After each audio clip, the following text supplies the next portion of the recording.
यही जश्न की तस्वीरें हम आपको पटना बीजेपी दफ्तर की भी दिखाएंगे। देखिए, सीधी तस्वीरें दिखा रहे हैं पटना बीजेपी दफ्तर की तस्वीरें। टीवी स्क्रीन पे आप देख सकते हैं बीजेपी का झंडा लहराते हुए कार्यकर्ता जश्न मनाते हुए एक दूसरे को बधाई देते, मिठाइयां बांटते हुए नजर आ रहे हैं। गौतम, काफी जोरदार जश्न मनता हुआ दिखाई दे रहा है वहां, और धीरे धीरे लोगों की भीड़ जुट रही है लगता है। तस्वीरें बयां कर रही है कि जो उमंग है, जो उत्साह है जीत का, वो बिहार प्रदेश कार्यालय में किस तरीके से है और जो कार्यकर्ता है वो किस तरह से प्रदर्शन कर रहे हैं। और हम नजदीक जाके दिखाने की कोशिश करते हैं कि किस तरह से जो हाथों में झंडा लेकर नरेंद्र मोदी के जयकारे कर रहे हैं। ये जीत की जो जश्न में है, तमाम जो कार्यकर्ता है इस वक्त वो पूरी तरीके से प्रधानमंत्री नरेंद्र मोदी और जेपी नड्डा की जीत की बधाई दे रहे हैं, क्योंकि साफ तौर पे नरेंद्र मोदी और जेपी नड्डा के साथ साथ बिहार और बीजेपी में इस तरीके की जो तस्वीर है वो बताता है कि लोकसभा चुनाव से पहले जो माहौल है वो किस तरीके से सेमीफाइनल का रूप था। और सेमीफाइनल में भी जो नेता थे, कार्यकर्ता थे, उन्होंने पूरे तरह से अपना दम दिखाया। और यही वजह है कि 3 राज्यों में पूरी तरीके से बीजेपी सफल तौर पे होती दिखी। और ये उत्साह अभी बरकरार रहेगा, क्योंकि लोकसभा चुनाव से पहले इसी एनर्जी को कायम रखना होगा, इसी उत्साह को कायम रखना होगा, तभी जाकर के भारतीय जनता पार्टी का जो आंकड़ा है 400 के पार, वो कहीं ना कहीं देखने को मिल सकता है। तो ये जो संभावनाएं और का जो दौर होता है वो कार्यकर्ताओं में उत्साह बढ़ाता है, और जय श्री राम के नारों से पूरा इलाका गूंज रहा है। और एक तस्वीर हम इधर भी दिखाते हैं किस तरह से जो तमाम जो बीजेपी के नेता है, कार्यकर्ता है, वो अब धीरे धीरे प्रदेश कार्यालय में जुटने लगे हैं और कई मुद्दों पर ये मानकर चल रहे हैं कि सेमीफाइनल की जो लड़ाई है वो काफी संख्या में जो नेता है, कार्यकर्ता है, वो उत्साह में है। सम्राट चौधरी खुद ही इस बात के गवाह हैं, कार्यकर्ताओं का अभिनंदन करेंगे। और अभिनंदन के बीच जो नेता है, कार्यकर्ता है, काफी संख्या में उत्साह है। ये बताइए कि ये उत्साह जो चरम पर है कि अपने जो 3 राज्यों में जीता है, क्या इतनी उम्मीद थी? देखिए, भारतीय जनता पार्टी शुरू से ही बिल्कुल आश्वस्त थी कि भारतीय जनता पार्टी की जीत होगी। अब ये इंडिया अलायंस और घमंडिया गठबंधन तरह तरह की अफवाहें फैला रहे थे, क्योंकि आज जो देश है वो विकास चाह रहा है और देश को सिर्फ नरेंद्र मोदी जी पे विश्वास है। और नरेंद्र मोदी जी के लिए ये कह सकते हैं ना कि मोदी मैजिक जो है 3 राज्यों में चल गया। पूरा देश जो है नरेंद्र मोदी जी के साथ है। और मैं एक बात कह रहा हूँ कि इन लोगों ने चुनाव के दरमियान एक शब्द का प्रयोग किया था, प्रधानमंत्री जी के लिए पनौती शब्द कह रहे थे। आज मैं इन लोगों से पूछना चाहता हूं कि आज देश के अंदर पनौती कौन है? आज देश के अंदर इंडिया अलायंस के लिए पनौती कौन है? देश के प्रधानमंत्री के खिलाफ देश कोई भी अपशब्द बर्दाश्त नहीं करेगा। और ये प्रचंड बहुमत जो है, इनके अपशब्द बोलने के कारण देश की जनता जो है प्रधानमंत्री जी के पक्ष में जाकर मतदान किया और भारी बहुमत से हम जीत रहे हैं। तमाम जो कार्यकर्ता है, नेता है, इस वक्त काफी उत्साहित है। की वजह क्या बात है? ये माननीय प्रधानमंत्री जी के नेतृत्व में पूरे देश में आज हम लोग जीत रहे हैं। चाहे तेलंगाना में भी देख रहे हैं कि कहीं ना कहीं हम वहाँ नहीं थे, फिर भी वहाँ भी हमें सरकार बनाने का मौका जनता दे रही है और सभी राज्यों में हो रहा है, ऐसा नहीं है। और रहा इनकी गठबंधन की बात, इंडिया गठबंधन की, मैंने आपके चैनल पे पहले भी बोल चुका हूँ कि ये जो गठबंधन जो है ये कहीं ना कहीं फ्लॉप हो चुका है। और पहला इनका चुनाव था इंडिया गठबंधन का, और नीतीश कुमार जी को प्रधानमंत्री बनाना था। कहीं ना कहीं सपना लालू जी ने कहा था। लालू जी ने 2 दिन पहले क्या बोले थे कि अखिलेश जी की बेटिया के शादी में, अरे मोदी के टक्कर में नीतीश के सामने मोदी कुछ ना है। भैया सीख ले, आज सीखने का मौका है। सीखिए, मोदी जी से सीखिए कैसे देश चलता है, प्रदेश चलता है और आगे कैसे बढ़ता है।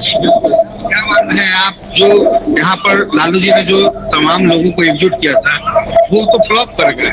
एकदम बिल्कुल फ्लॉप कर गया। ये लोग जातीय जनगणना करा करके इस देश में फिर से जो जातीय उन्माद फैलाना चाहते थे, जिसको मोदी जी ने समाप्त कर दिया।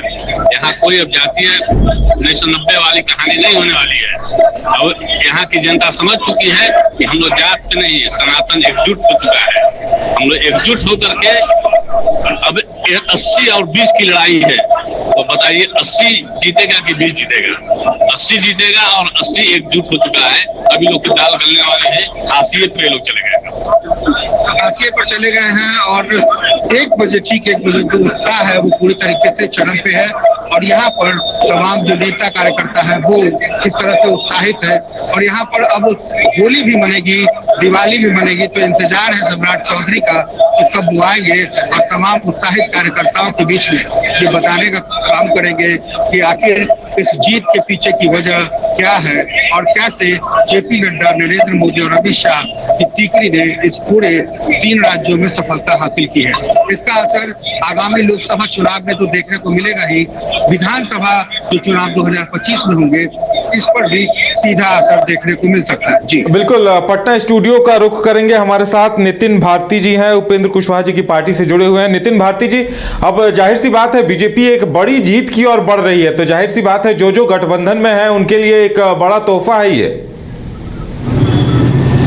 जी देखिए, ये मेरा ये कहना है कि पूरे भारत के स्तर पर अभी कुछ दिनों पहले एक गठबंधन बनाया गया और जिसमें सारे नैतिकता को दरकिनार करते हुए भारत के जो एक संवैधानिक इंग्लिश का नाम है इंडिया, उस नाम से इस गठबंधन का नाम रखा गया। और जिस तरह के नैरेटिव्स बनाने की कोशिश की जाती रही इस गठबंधन के बनने के बाद, लेकिन अंततः हुआ ये कि इस गठबंधन से जुड़े दलों के बीच में ही आपसी तनाव इस तरह का था, जिसका अभी थोड़ी देर पहले हमारे अनिल भाई ने चर्चा की कि हर बैठक में कोई एक नेता निकलकर नाराज होकर, सिर्फ बिहार ही नहीं पूरे देश में नरेंद्र मोदी जी का के ऊपर जो है पूरी जनता विश्वास करती है। नरेंद्र मोदी जी ने इन चुनाव में कहा कि जो गारंटी भारतीय जनता पार्टी देती है और पूरी तरह से नरेंद्र मोदी जी की गारंटी है। जो बोलते हैं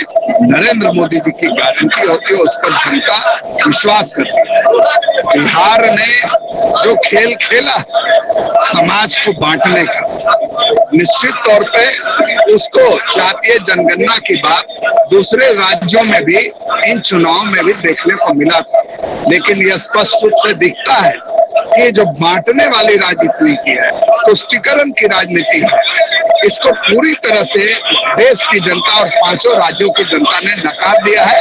और भारतीय जनता पार्टी के नेतृत्व पे, नरेंद्र मोदी जी के नेतृत्व पे पूरा भरोसा करती है। इसलिए आगामी चुनाव में भी निश्चित तौर पर 2024 में जनता भाजपा पर विश्वास करके भाजपा की सरकार विश्वास है 2024 में। और हम आपको अंदर की वो तस्वीर दिखाते हैं कि किस तरह से जो एक एक परिणाम के पीछे जो वजह है, तमाम जो लोग हैं वो उत्साहित होकर अभी भी टेलीविजन की ओर रुख किए हुए हैं, लगातार देख रहे हैं। और सबको उम्मीद है कि इस बार ने जो बीजेपी ने कर दिखाया है वो वाकई अपने आप में कमाल है और एक टीम नेतृत्व है जो ये बताता है कि कहीं ना कहीं इतना उत्साह है। और ये सेमीफाइनल का रूप जो था वो कहीं ना कहीं अब लोकसभा चुनाव में देखने को मिल सकता है। तो कह सकते हैं कि लोकसभा चुनाव से पहले एक बड़ी जीत, एक बड़ा दायरा भारतीय जनता पार्टी का जो पूरी तरीके से देश भर की राजनीति में एक अलग प्रभाव डालेगा। और मध्य प्रदेश चूंकि लगातार वहां पर शिवराज सिंह जी मामा जी के नाम से जाने जाते हैं, उनका एक जो प्रभुत्व है वो बड़ा हुआ है। और इसके अलावा अगर आप छत्तीसगढ़ की बात करें तो छत्तीसगढ़ में भी संभावनाएं बहुत आसान नहीं दिख रही थी। एग्जिट पोल के नतीजे भी कुछ इस तरीके से मैच नहीं कर पा रहे थे, तो थोड़ी बहुत उतार चढ़ाव के बीच जो लास्ट का मोमेंट है वो भी कहीं ना कहीं एनडीए के घटक दलों ने अच्छा परफॉर्मेंस किया है। भारतीय जनता पार्टी की सफलता केवल भारतीय जनता पार्टी की ही सफलता नहीं है, यह एनडीए की भी सफलता है। और एनडीए के तमाम दल, तमाम गठबंधन दल इस सफलता में भारतीय जनता पार्टी के साथ और एनडीए के साथ एकजुट होकर खड़े हैं। और हम यह ऐलान करना चाहते हैं हमारे सारे घटक दलों के साथ कि बिहार में भी हम एक पुरजोर जीत के साथ सामने आएंगे, न केवल 24 में बल्कि 25 में भी एनडीए की सरकार यहां बनेगी। और इन तमाम जात पात और धर्म के नाम पर लड़ाने वालों को हम हम लोग मिलकर जवाब देंगे। और बिल्कुल अनिल जी भी हमारे साथ हैं। अनिल जी, जिस तरह से नीतीश कुमार जी ने कुछ दिनों पहले या एक आध महीने पहले यह बयान दिया था कि कांग्रेस इंडिया अलायंस पर ध्यान नहीं दे रही है, उसका ध्यान सिर्फ 5 राज्यों के चुनाव पर है, तो ऐसे में अब कहा जा सकता है कि आप सभी को लगता है कि अब इंडिया अलायंस पर हमले का एक हथियार मिल गया। बिल्कुल, आपने देखा होगा कि नीतीश कुमार जी बार बार उस पर इंडिया गठबंधन को लोगों को इंडिकेट कर रहे थे कि इसका आप बैठक करें, लेकिन उस बैठक में नीतीश कुमार जी को ही तरजीह नहीं दी जा रही थी। हेलो जी बिल्कुल, आप बोलिए, अपनी बात कंटिन्यू रखिए। हेलो, हाँ अनिल जी बोलिए। आवाज जा रही है? हाँ अनिल जी, आपकी आवाज आ रही है, अपनी बात कंटिन्यू रखिए। कोई तरजीह नहीं दी जा रही थी, तो फिर ये इंडी गठबंधन का कोई औचित्य ही नहीं रहा। और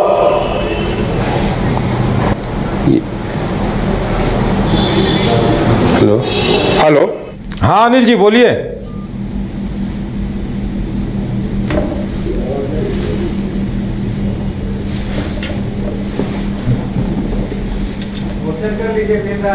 अनिल जी, हमारी आवाज मिल पा रही है आपको?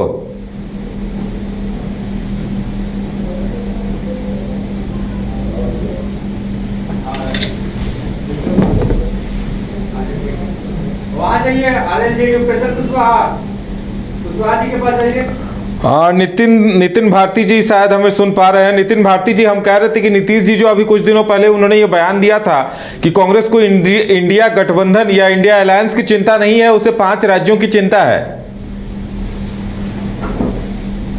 देखिए, इंडिया गठबंधन, जिसको इंडिया गठबंधन कहते हुए भी मुझे संकोच होता है, क्योंकि देश के नाम को एक गठबंधन का नाम देना कहीं से भी उचित मुझे महसूस नहीं होता। नीतीश कुमार जी ने इशारे में यह कहा था कि कांग्रेस को इन 5 राज्यों के चुनाव की चिंता केवल नहीं करनी चाहिए, इस गठबंधन के दलों के साथ मिलकर चर्चा करनी चाहिए।